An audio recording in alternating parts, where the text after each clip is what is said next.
शरद पूर्णिमा भारतीय सांस्कृतिक परंपरा का एक अनुपम दिवस है, जब चंद्रमा अपनी संपूर्ण कलाओं से विभूषित होकर आकाश में मधुर उजास बिखेर देता है।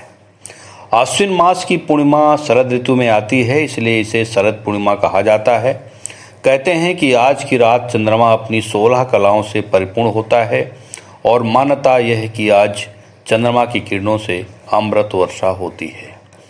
अंबर के आंगन में खिली शुभ्र ज्योत्सना और मंद मंद शीतल बयार से महकती ओस की मोती सी नहाई यह रमणीयता और इसी शुभ्र धवल शीतलता के मध्य प्रभु श्री राम की तपोस्थली, ऋषि मुनियों की साधना भूमि श्री चित्रकूट धाम से मैं अशोक दीक्षित आप सबको शरद पूर्णिमा की बधाई देता हूँ, शुभकामना करता हूँ।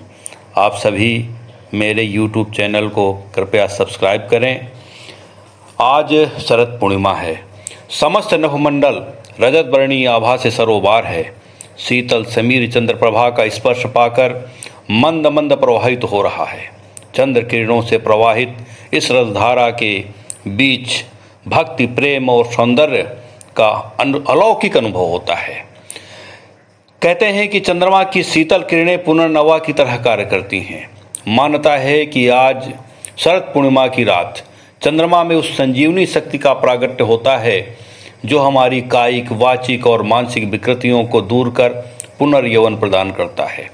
वैज्ञानिक दृष्टिकोण से भी ऐसा माना जाता है कि शरद पूर्णिमा की रात चंद्रमा पृथ्वी के सबसे करीब होता है, जिससे चंद्र किरणें बहुत शक्तिशाली हो जाती हैं और इन किरणों से नकारात्मक ऊर्जा को कम करने और सकारात्मक ऊर्जा को बढ़ाने में मदद मिलती है। शरद पूर्णिमा के दिव्य चांदनी हमें ऊर्जा प्रदान करती है, हमारी स्पंदन क्षमता बढ़ती है और शारीरिक और मानसिक परिपक्वता में वृद्धि होती है। यह रात्रि केवल ज्योत्सना की नहीं अपितु रस, सौंदर्य और आध्यात्मिक आनंद की प्रतीक मानी जाती है। शरद ऋतु का यह पूर्ण चंद्र शीतलता और पवित्रता का दूत बनकर धरती को अमृत रस से सिंचित करता है। लोक मान्यता है कि इस रात्रि में चंद्र किरणों से अमृत बरसता है, अतः लोग खीर को चांदनी में रखकर उसका सेवन करते हैं, जो आरोग्य और समृद्धि का प्रतीक है।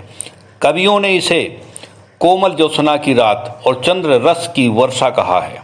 नवल प्रेम, भक्ति और सौंदर्य का अद्भुत संगम इस रात्रि में साकार होता है। कभी द्वापर में भगवान श्री कृष्ण ने आज के दिन ही वृंदावन में महारास रचाया था।